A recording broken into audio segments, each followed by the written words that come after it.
You have no place here anymore. What are you suddenly talking about? It's not sudden at all. You've always been useless. I have devoted myself to this household. That wasn't you. The mother-in-law is making a huge mistake. I am the one who has sacrificed the most for this house. As I think about this, the mother-in-law says something even more outrageous. And anyway, my eldest son and his wife are moving here because of their childbirth, so please leave by tomorrow. I haven't heard anything about that. Well, I didn't tell you, and we decided we don't need someone useless. When did you decide that? We discussed it while you were not around. It was funny seeing you live so cluelessly. This is nothing but tyranny. There's no way I can accept this. I thought my husband would be there for me, but there's no way my husband would agree to this, seeing how desperate I am. The mother-in-law laughs louder than ever before.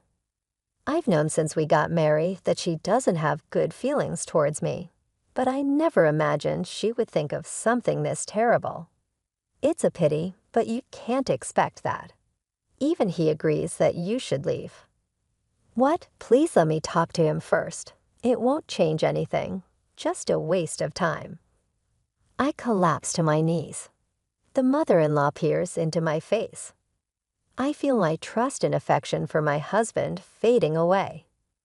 Now there's no need to hold back, I thought. Or really, such foolish people. If they drive me out, they won't even be able to manage living. I have the lease for the condo we're living in, which is supposed to be the in-laws' home. Moreover, I am the one paying the rent of $5,500. What happens to them is none of my concern. And now you see, there's not a single ally for you in this house. So you're telling me to leave. It will be better for you too. Go anywhere you like. I see. Understood. My decision has been made. I take out my smartphone and call the moving company. Yes, that's right. Please take care of all the furniture and appliances. What are you talking about? I'm moving out. I need to move my belongings. I see. The next day, the mother-in-law is shocked to see the movers. She and her family will see hell. I won't stop anymore. My name is Cindy Manning, and I am 43 years old this year. Currently, I am the vice president of a company I started with a friend. I live with my husband, Peter, and his mother. Peter and I met through work when I was 35. He was running a small company at the time. He was 5 years older than me and had a calm and inclusive demeanor. Will you marry me? I'm happy, but it's okay. Just leave it to me. But trust me, I had a disease in my uterus in my 20s and had it completely removed, so I can no longer have children. Nevertheless, it was comforting that he accepted it, saying it didn't matter. He was always considerate. When we went to greet the in-laws, this is Cindy. We're thinking of getting married. I see. I agree, but she's already 38, right? At that age, children. The topic of children came up, and I was startled. My heart raced and anxiety overwhelmed me. Suddenly, Peter held my hand. It felt like my heart was lightened. It's not all about children, right? Peter's right. It's not all about children. But do you have any complaints? No, not really. The mother-in-law glared at me. She looked like she wanted to say something, but was biting her lip to endure it. That was on the way back home. Well, we managed somehow. Are you sure it's okay? It's fine. My mom might have said that, but it's only for now. I couldn't help but think he was taking things too lightly. However, the saving grace was that I didn't have much to do with the mother-in-law. Then about 6 months passed. My relationship with my husband was good, and we had no particular problems. Then something unimaginable happened to the father-in-law. Why are you in such a hurry? What happened? Peter returned home from work with a pale face. It's Dad. What happened? The father-in-law had been in an accident well out and was now gone. For now, I'm going back home. Wait, I'm coming with you. We immediately headed to the in-laws' house. It took us about an hour to drive there. Upon arrival, we found that Peter's brother and his wife, Hillary, were already there. I've always found Hillary, Peter's brother's wife, difficult to deal with. This was only the second time we met, and she looked at me with disdain. "You're Cindy, right? What are you doing here? I heard that father-in-law passed away. Him, and I heard you can't have children." "What? Why do you know that?" Peter interjected before I could say more. This was supposed to be a secret, not even known to the mother-in-law yet. The fact that you know about it means, let's go see Dad first. I couldn't even look at the father-in-law's face. He had been hit by a car crossing the street. It was a fatal impact. I thought the mother-in-law would be devastated, but she seemed oddly pleased. Seeing her faint smile sent chills down my spine. When she spotted me, she slowly approached Peter. "Good of you to come." Of course, after what happened to Dad. Although she said this, her voice lacked emotion. Then glaring at me, she said, "You're not recognized as part of this family. I appreciate you coming, but could you please leave?" "Why?" "Because you can't have children, and you're not young anymore." I looked at Peter. He briefly averted his eyes. "Why?" "Well, I've been asked a lot. I couldn't keep quiet forever." Disappointed, I couldn't believe this was the same man who had once begged me to trust him. Well, you were wrong to hide such an important thing. I wasn't trying to hide it. Enough excuses. Peter, say something. I mean, it seemed like he was already under their influence. Perhaps he always had been. Peter's brother appeared scared of Hillary and the mother-in-law, staying back. "Why is this happening?" "I'm sorry, but could you go back home today?" "What? I'll definitely contact you later." "Just for today." "Are you serious?" He had no words and hung his head. I couldn't understand why this was happening. "Look, don't just stand there. Go home quickly. You're in the way. Just go." I realized I couldn't stay here any longer. Feeling an indescribable sense of alienation, I struggled to hold back tears as I left. But this was just the beginning. Alone at home, I couldn't think of anything. I just sat on the sofa, staring blankly. Eventually, I fell asleep without realizing it. I was awakened by someone calling me. "Hey, wake up. You came back."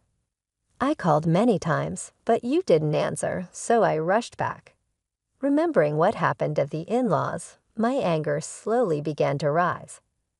Additionally, there was a faint sweet scent coming from him. "Wait, let me explain." "Explain?" "After what you did, there was a reason for what I did." "Then let me hear it." Peter took a deep breath and began to explain. Apparently, he had acted that way to deceive his mother and Hillary. But that was hardly satisfactory. Even if that's the case, why did you need to do that? Those two are always targeting you, right? I can't stand that either, really. Seeing my husband's earnest plea, I felt he truly cared for me. "So you'll continue to be on my side, right?" "Of course." I had no choice but to rely on my husband. With the death of the father-in-law, there was no other option. The funeral went smoothly, thanks to Peter. The mother-in-law and Hillary didn't make any snide remarks during the funeral. In fact, after it ended, they looked apologetic. What's this all of a sudden? About the other day, Peter told us, and we feel sorry we said too much. Whatever the reason, please forgive us. Oh, Caught off guard by their sudden change, I struggled to find words. Then Peter intervened. Now they admitted they were wrong. Why not forgive them? If I didn't forgive them now, I felt I would look like a bad person. It was unclear if they truly regretted their actions. I hoped this would make them behave better. With these thoughts, I returned to my normal life. Things were more peaceful than I had imagined. However, that peace did not last long. I need to talk to you about something. What is it? I'm thinking about living with Mom. Why would you suddenly think that? I can't just leave Mom alone, can I? But what about your brother and his wife? Well, it seems that Hillary is pregnant. Pregnant? The news was too sudden, and I couldn't comprehend it immediately. Are you okay? I guess so. Living with the mother-in-law was troublesome enough. And now Hillary's pregnant, especially the latter. I thought it would worsen my position even more. Considering those two, they would likely ridicule me more than ever before. That came soon enough. I was invited to the in-laws' house for a celebration of the pregnancy. Well done, Hillary. Finally, I'll see my grandchild. Thank you. I, unlike someone we know, was treated as if I were invisible. However, what my husband said caught my attention. It sounded like he had always wanted Hillary to be pregnant. He had never mentioned anything like that before. After the celebration, as we headed home, I couldn't stop thinking about what had happened earlier. Once home, I confronted my husband. I want to ask you something. What do you want to ask? Have you always hoped that Hillary would get pregnant? What's with this sudden question? You said something like that earlier. I was simply happy, that's all. Really? My husband clearly seemed flustered. About living together, he quickly changed the subject, which made me suspicious. But I thought it wasn't the time to delve deeper. Now the issue of living together was more pressing. So what do you want to do? I think we should cancel the lease on Mom's apartment and move her to a new place. Does your mother know about this? No, I'm going to talk to her about it now. Honestly, I'm against living together. Why didn't you see today? If we live together, I'll definitely be mistreated. Peter hesitated. If you could firmly speak up for me, I might consider it. Okay, I understand, he said, but the real issue was still his mother. Isn't this apartment nice? Isn't it a bit too large? What, do you have a complaint? There are smaller and still nice places available. As expected, the discussion was not straightforward. The mother-in-law and I were at an impasse, neither willing to budge. Seeing this, Peter stepped in. I agree with Mom's opinion. What, you see? Peter understands, I whispered to my husband. But the rent is quite high, you know. I'd like to ask you to handle that. Why? I don't want to put any additional stress on Mom, so please. His company wasn't doing well, so his reasoning wasn't completely lost on me. What are you two whispering about? Oh, we were just agreeing to take this room. Is that so? I'm looking forward to it. At that moment, I thought Peter was just trying to save face. However, his real intentions were deeper. I soon signed the lease for the apartment, and we moved in. Thus began our life together with the mother-in-law. Initially, she helped with cooking, but eventually, she just waited for me to return home and stopped doing anything herself. Yet she was always ready to criticize. What are you doing? You're too slow. Is that so? Hurry up and get ready. At this rate, it will be morning. I can finish it quickly. Once I finished setting the meal on the table, she complained about every bite. Honesty, I was never very good at cooking, so I thought that couldn't be helped. How could you serve Peter such awful food? All this time, he never complained to me. I wanted to end this situation as quickly as possible without agitating her further, but in my heart, I thought, then do it yourself. Just then, Peter came home. What's going on here, Peter? Tell her not to serve such horrible food. Calm down, please, I said. Even Peter seemed fed up with his mother's tirades. "Enough, Cindy. Just clean this up," he said. With that, she returned to her room. While I was cleaning up the meal, Peter helped me. "What are you doing?" I asked. "I thought I'd help out," he said. "Then you should speak up to your mother more. Who do you think rented this expensive apartment for?" I said. "I know, but Peter started, but his mother's tirades didn't stop. She criticized everything I did. I wanted to make her realize who was allowing her to live here. I thought, 'Can't you properly clean or do laundry?' she asked. I was going to do that when I got back. I said, 'Excuses are unseemly. Didn't you receive a proper upbringing?' She continued. I couldn't stand her words any longer. It was one thing to criticize me, but bringing my family into it was too much. 'My family is not relevant here,' I said. "Oh, did I upset you?" She continued to provoke me. I tried to ignore her, but she wouldn't stop talking. "I will take care of the cleaning and laundry. Are we done now?" I asked. "What? We're not done talking," she said. "I really wonder why Peter chose you." "Peter isn't the issue right now, is he?" I replied. "But Peter was complaining about you just the other day," she said. "You really are oblivious," she said, looking at me. If Peter really felt that way, I decided to find out for myself. I waited for him to come home from work, but he didn't return. It was past 11:00 p.m. and still no word from him. I tried calling him, but there was no response. "What are you doing there?" she asked. "Just waiting for my husband to come home," I replied. "Such a hassle." "Well, I'm going to bed then," she said. Eventually, Peter returned home at 1:00 a.m. "You're still awake?" he asked. "I've been waiting for you to come home." "Your mother told me you've been complaining about me," I said. "It's not a big deal," he said. "When I said I complained, what did you say?" I asked. "That's not important right now," he said. I was frustrated by my husband's evasiveness. "Where have you been until this time?" "It wasn't work, was it?" I asked. "It was work," he said, quickly going to bed. As if to escape, once again there was a sweet smell lingering around him. I began to doubt whether our marriage should continue. I felt no benefit from our current life. The next day, when I returned from work, the mother-in-law was waiting for me, smiling creepily, and then saying something outrageous. "You have no place here anymore," she said suddenly.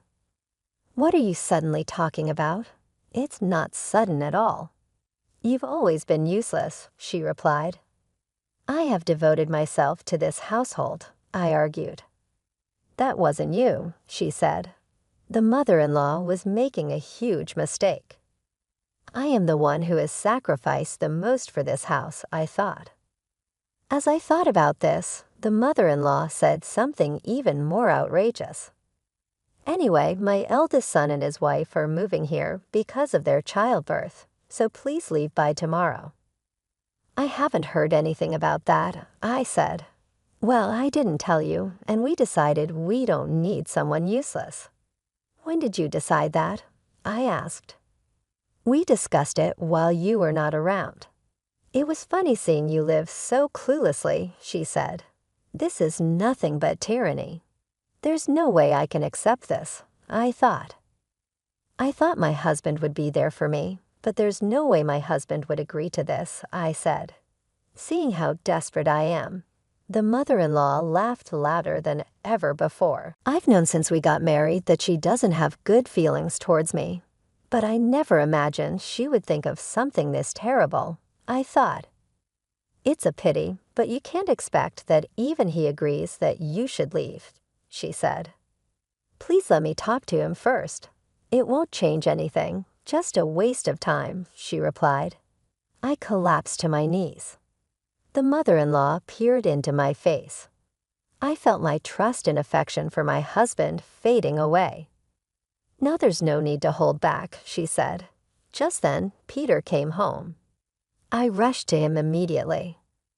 "Your mother told me what's going on," I said. "Ah, she already talked about it," he replied. "What?" "Sorry, but you're no longer needed." Thinking about it, it's strange. You can't have kids. Strange. You knew that before we married, didn't you? I said, "I thought it was okay at first, but now I realize it was a mistake." Peter was indicating he would abandon me if that was his intention. I had my own plans. I thought, really, such foolish people, they can't even manage their lives. If they drive me out, Peter and his mother had grown too comfortable with their current life, forgetting that the apartment they lived in was actually leased under my name. Moreover, I was the one paying the rent of $5,500. What happened to them was none of my concern. And now you see, you have no allies in this house. So you're telling me to leave.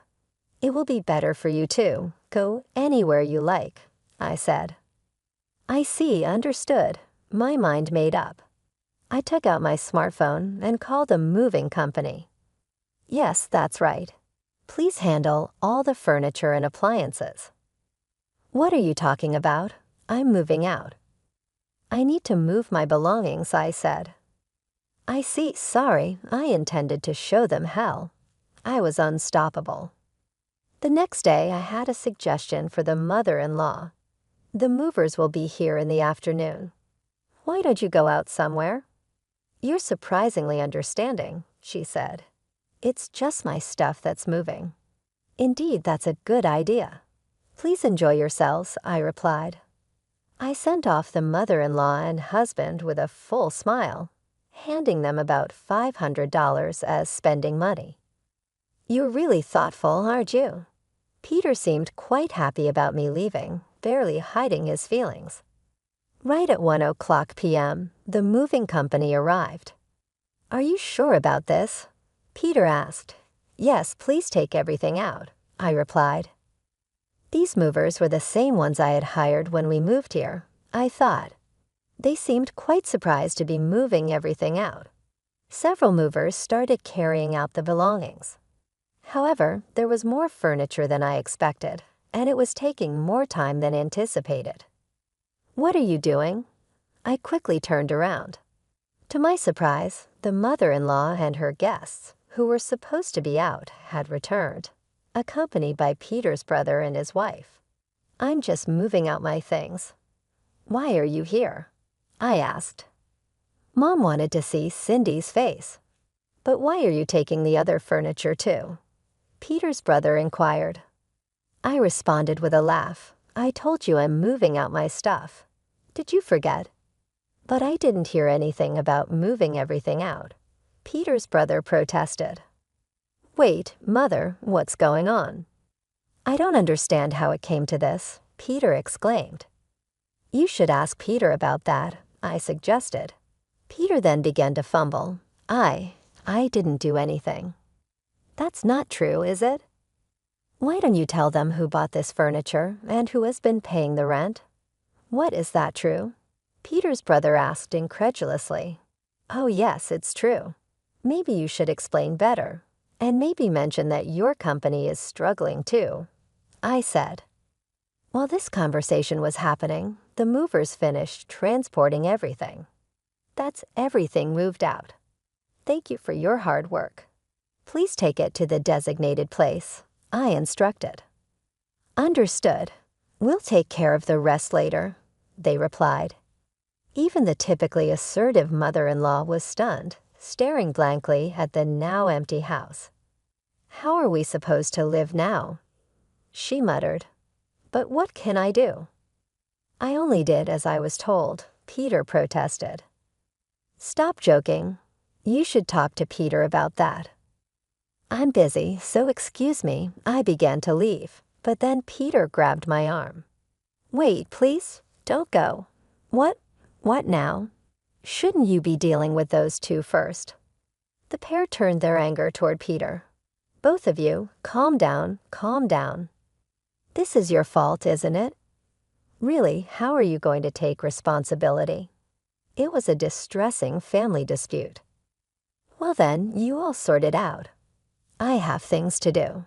Hey, wait. I had decided to send the moved-out belongings to my parents' house for now.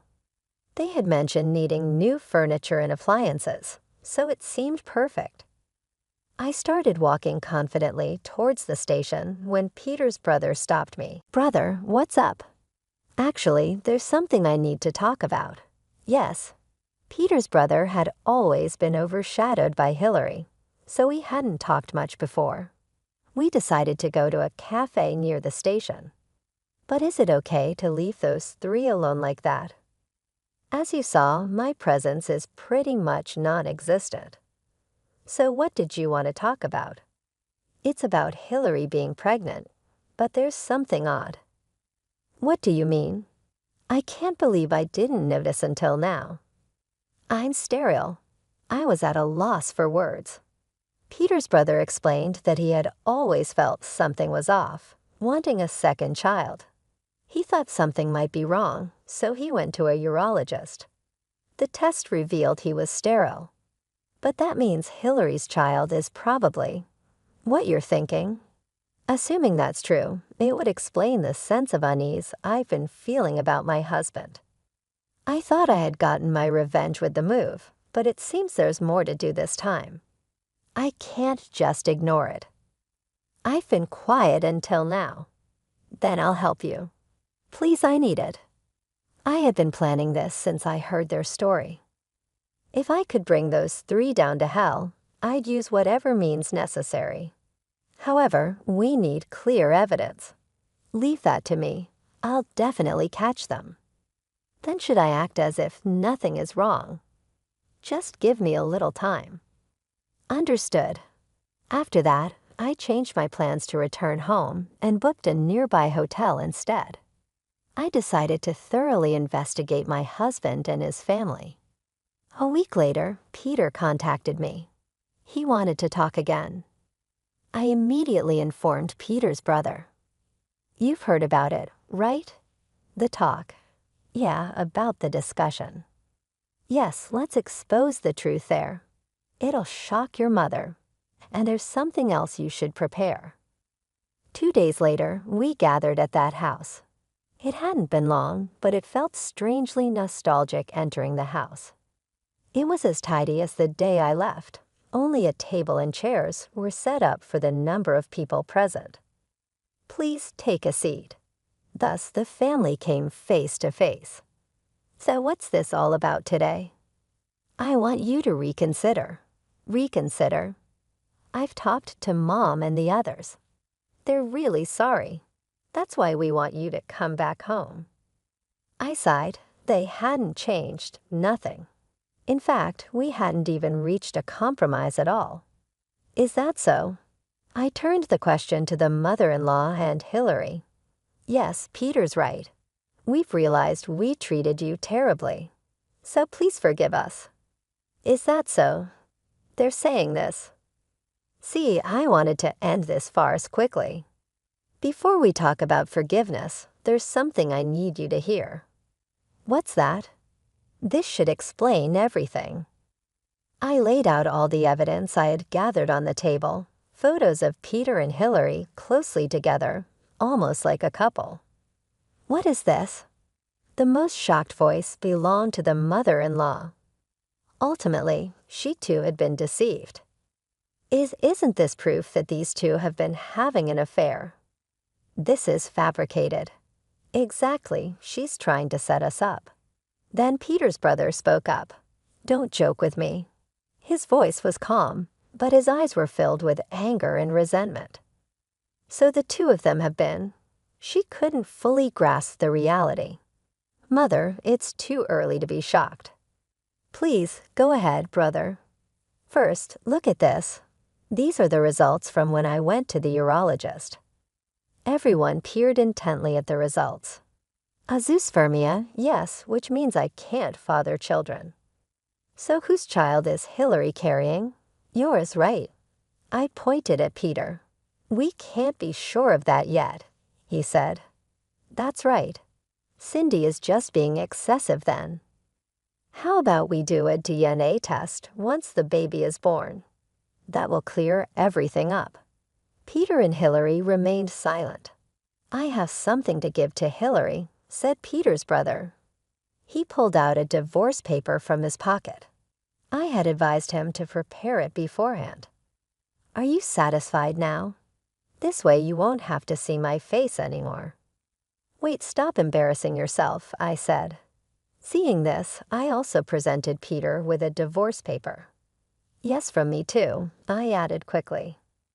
Me too, of course. Just submit it quickly. Both Peter and Hillary were disheartened with no option but to just face the divorce papers. So they really are your children, she muttered under her breath. Then she directed an unprecedented level of anger at the two. You really deceived me, she exclaimed. Well, calm down, please. You were happy about having a grandchild, weren't you?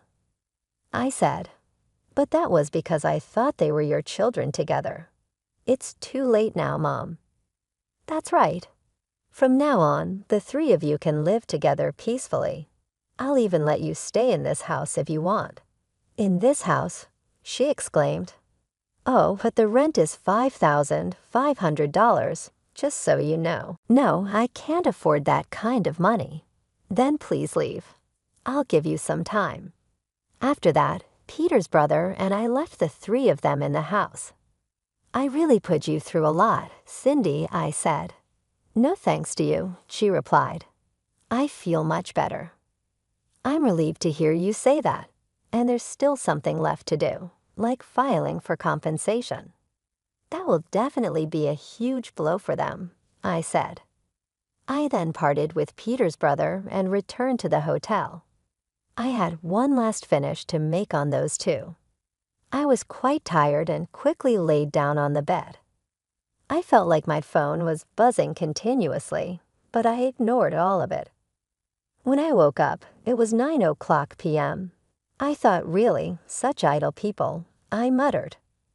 There were nearly 100 calls from Peter and his mother on my phone. Thinking I'd probably never deal with them again, I decided to call back. Hello, Peter's mother answered. You finally answered. I've talked it through with Mom. She's acknowledged the child. Now it's just you, huh? I don't understand. But why don't the three of you live happily together? Aren't you coming back? She asked. Why should I come back to a man who had a child with another woman? Please, I need you, Peter pleaded. I don't need you. Bye. 2 days after this call, a voicemail informed me that the divorce papers had been filed. It seems Peter's brother was able to divorce successfully, too. I then proceeded with the compensation claim. Peter and Hillary would definitely have to pay for their deeds. The three of them seemed to have made arrangements to move out quickly. Peter apparently wanted to remarry, but ultimately he fell out with the mother-in-law, and they no longer communicate. How are you? I reached out to the mother-in-law. I was curious about how she was living now. What do you want now? She snapped. I just wanted to hear your voice, I said. Thanks to you, we're in a mess. I heard you've been abandoned by Peter and the others. Whose fault is that? She retorted. You reap what you sow. Good luck living on your own life without the troublesome people. I was quiet and very comfortable.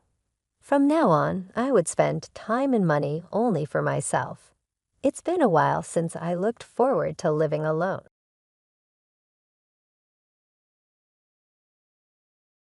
Your son isn't really yours, my mother-in-law, Patricia declared, waving a piece of paper triumphantly in my face. Her perfectly manicured nails gripped the DNA test results like a weapon. I'm taking him to my house where he belongs.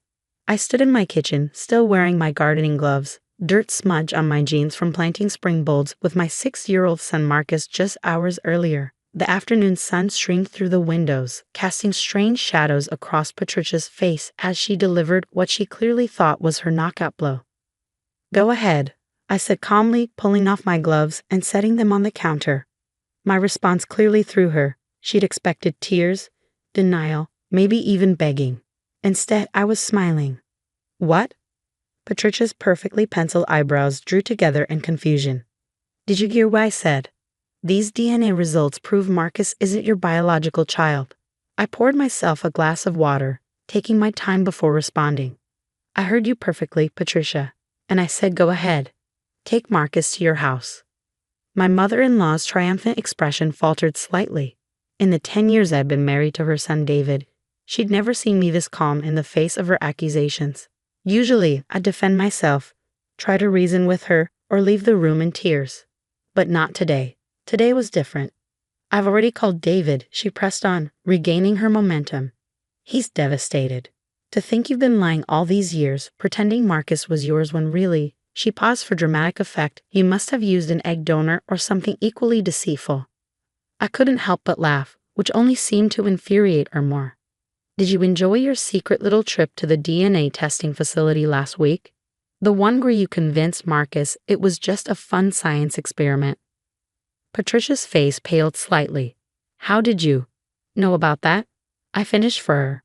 Oh, Patricia, I know about a lot of things, like how you've been planning this ambush for months, how you've been telling David I'm an unfit mother, how you've been trying to convince him that Marcus would be better off living with you.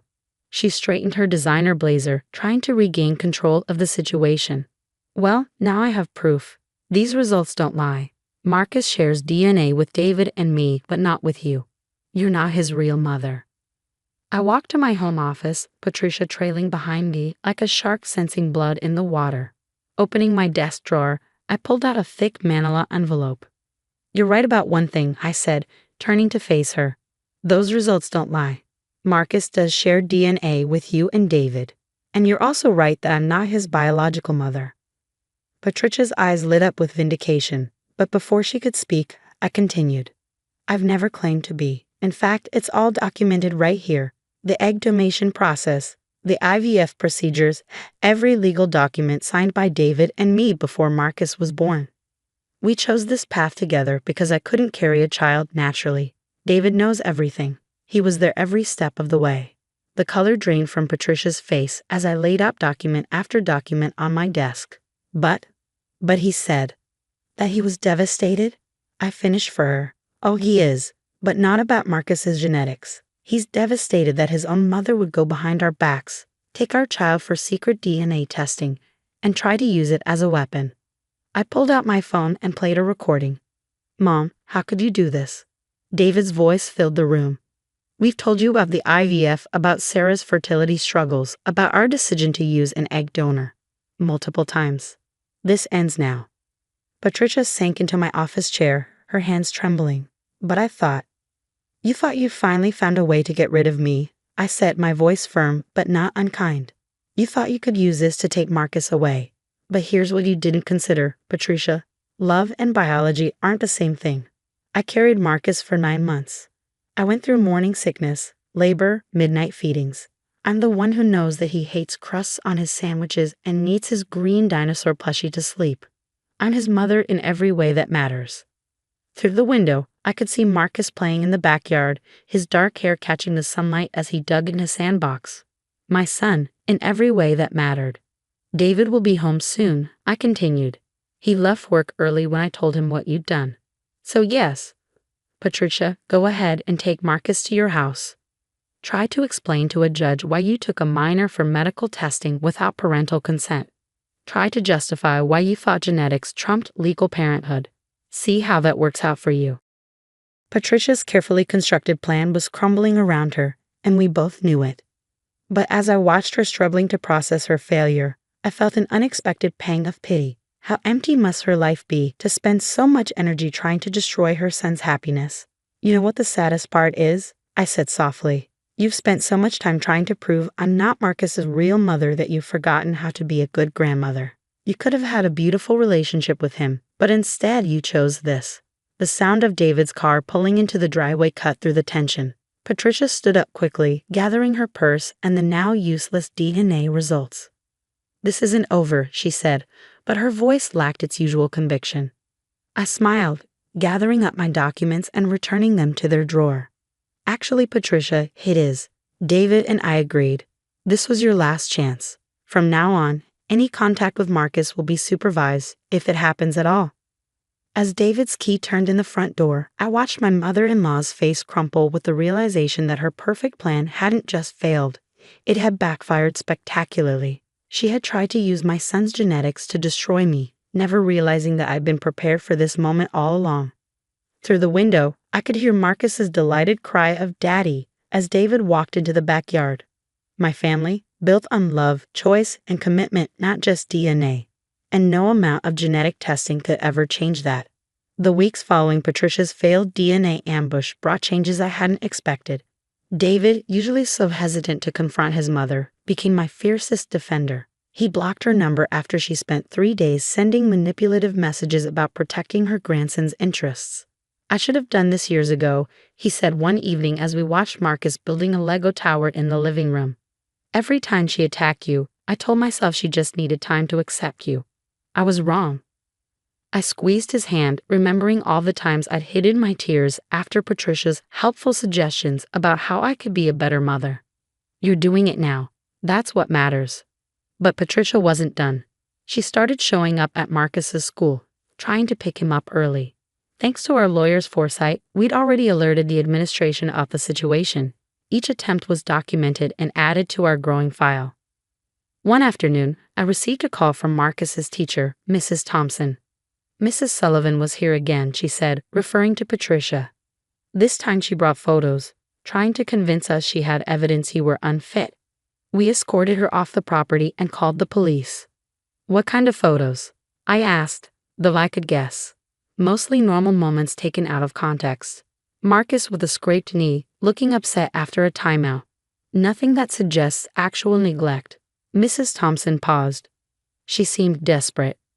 Desperate was the perfect word. Patricia had always been controlling, but this was different. Her mask of sophisticated superiority was cracking, revealing something darker underneath. The final straw came during Marcus's soccer game. I was cheering from the sidelines when I heard her voice behind me. "You think you've won, but I've hired a lawyer," Patricia announced loudly enough for nearby parents to hear. "We're going to prove you're an unfit mother. Did you know she can't even have children of her own?" she stage whispered to another mom. I turned slowly, aware of the curious eyes watching us. "Patricia, this is Marcus's game. Don't do this here." "Do what?" "Tell the truth." She pulled out her phone. "I have videos of everything. How you yell sometimes, how Marcus cried last week when you made him finish his homework before playing. A judge will see." "See what?" I interrupted calmly. "That I'm a normal mother. That I set boundaries. That sometimes parenting is messy and imperfect." Other parents were moving closer now, drawn by the drama, but also, I realized, forming a protective circle around me. These were people who'd seen me volunteer at school events, host playdates, cheer at every game. "Mrs. Harrison," one of the dads called out, "I think you should leave." "Now." "You don't understand," Patricia protested. "She's not even his real mother." "I understand perfectly," said Emma, another soccer mom. "You're harassing my friend and disrupting our kids' game. Security is already on their way." Sure enough, the field's security guard was walking over. Patricia's face flushed as she realized her audience wasn't sympathetic. "This isn't over," she hissed before storming off. That evening, after Marcus was asleep, David and I sat in our backyard, the spring air cool against our skin. "I filed for a restraining order today," he said quietly. "The lawyer says with all the documentation we have, the unauthorized DNA test, the school incidents, today's scene, we should get it approved quickly." I leaned against his shoulder, feeling the tension of the past weeks finally start to release. "How are you doing with all this?" He was quiet for a moment. "I keep thinking about when we first decided to use an egg donor. Remember how scared we were? Not about the genetics, but about whether we'd be good parents. I remembered those days clearly, the fertility treatments that failed, the heartbreaking decisions, the hope that came with choosing another path to parenthood. And now look at us," he continued. "We've got this amazing kid who loves science and soccer and has your exact same laugh. DNA be damned. Meanwhile, my mother, who shares his genetics, can't see past biology to love him properly. Or to love you properly, I added softly. She's hurting you too. David nodded, his eyes glistening in the dim light. You know what Marcus said to me yesterday? He asked if Grandma was sick because she keeps acting scary. Our 6-year-old shouldn't have to worry about that. I thought about Marcus's question, about Patricia's increasingly erratic behavior. Maybe she is sick, in a way. But that doesn't make it okay. We sat in companionable silence, listening to the distant sound of traffic and the wind rustling through trees. Despite everything Patricia had put us through, our family felt stronger than ever. She had tried to use genetics to drive us apart, but instead, she'd only proven how unimportant DNA really was to real family bonds. I got a call from the lawyer today too, I said finally. She thinks we should consider pressing charges for the unauthorized DNA test. Apparently, it's a form of medical assault to test a minor without parental consent. David tensed beside me. What do you think we should do? I thought carefully before answering. I think we need to send a clear message that this behavior won't be tolerated. Not just for us, but for Marcus. He needs to see that we'll protect him, even if it means making hard choices. He pulled me closer. When did you get so wise? Probably around the time I realized that being a mother has nothing to do with genetics and everything to do with love. As if on cue, we heard Marcus call out from his bedroom, probably another request for water, his favorite bedtime delay tactic. As we stood up to head inside, David caught my hand. Thank you, he said simply. For what? For being exactly the mother our son needs, DNA test or not. I smiled, remembering Patricia's triumphant face when she waved those test results at me. She had thought she was destroying my family, never realizing she was only proving how unshakable our bonds really were. 1 year later, I sat in our backyard watching Marcus chase fireflies at dusk. The restraining order against Patricia had been approved months ago, bringing a peace to our lives we hadn't realized we were missing. David sat beside me, both of us enjoying the warm summer evening and our son's delighted laughter. Mom, Marcus called out, running over with his hands cupped. Look what I caught. I leaned forward as he carefully opened his fingers, revealing the gentle blinking light within. Beautiful, I said, smiling at his proud expression. Remember what we learned about why they glow? Bioluminescence, he exclaimed, pronouncing the word carefully. Can we look it up in my science book again? David chuckled. Tomorrow, buddy, it's almost bedtime. As Marcus released the firefly, I thought about how much had changed since Patricia's DNA test scheme. The legal charges for unauthorized medical testing of a minor had resulted in a hefty fine and mandatory counseling sessions for her. More importantly, it had forced her to face the consequences of her actions. Last month, we'd received a letter from her therapist. Patricia had been diagnosed with narcissistic personality disorder and was finally getting help. While it didn't excuse her behavior, it helped explain the desperate need for control that had driven her to such extremes. Sarah? David's voice pulled me from my thoughts. Everything okay? I nodded, watching Marcus chase another firefly, just thinking about how sometimes the worst moments lead us to better places. He knew what I meant. After everything with Patricia, we'd started attending family therapy ourselves, learning to set healthier boundaries and communicate better. David had finally processed years of his mother's manipulation, understanding how it had affected his own parenting. Did I tell you what Marcus said at school yesterday? I asked, remembering the story his teacher had shared. They were discussing families in class, and someone mentioned that families had to share DNA to be real. Marcus stood up and said that wasn't true because love makes real families, not blood. David's eyes softened. He's pretty amazing, isn't he? He is, I agreed. And you know what? He got that wisdom from both of us, DNA or not.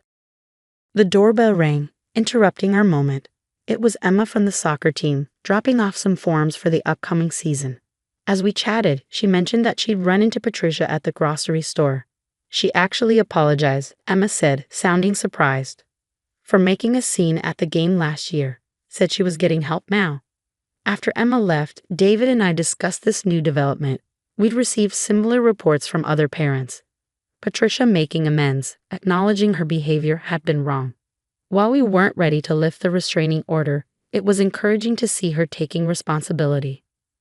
Maybe someday, David said thoughtfully, watching Marcus head inside for bedtime. Not now, but maybe someday she can have a relationship with him again. A healthy one. I squeezed his hand, understanding the mix of hope and caution in his voice. One day at a time. Later that night, after tucking Marcus in with his beloved green dinosaur plushie, I found David in our home office, looking at old family photos. He held up one from the day we brought Marcus home from the hospital. "Look at your face here," he said softly. "That's pure love. That's what makes a mother, not some DNA test." I sat beside him, remembering that day, the overwhelming joy, the fierce protectiveness, the absolute certainty that this was my son, regardless of genetics. "You know what's funny?" I said, flipping through more photos. Patricia tried to use that test to prove I wasn't Marcus's real mother. But all she did was prove that biology means nothing compared to real love.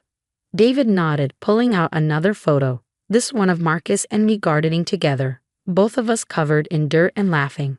"I've learned so much from you about what family really means. Thank you for showing me that love is a choice we make every day." As we got ready for bed that night, I heard Marcus call out from his room. "Mom, can you come here?" I found him sitting up in bed, clutching his dinosaur. "What's wrong, sweetheart?" "I made you something at school today," he said, pulling a folded paper from under his pillow. "It's for Mother's Day, but I want to give it to you now." The paper revealed a carefully drawn family portrait, David, Marcus, and me, surrounded by a huge red heart. Across the top, in his best 7-year-old handwriting, he'd written, "Love makes a family." I hugged him tight, feeling tears prick at my eyes. Patricia's DNA test had tried to prove I wasn't Marcus's mother, but this crayon drawing proved everything that really mattered. In the end, she had failed to understand the most basic truth, that motherhood isn't determined by genetics, but by love, choice, and dedication. As I kissed Marcus goodnight and turned out his light, I felt a deep sense of peace. We had weathered Patricia's storm and emerged stronger, our bonds reinforced by the very attack meant to break them. Our family's foundation wasn't built on DNA, but on something far more powerful, the daily choice to love, protect, and cherish each other, no matter what.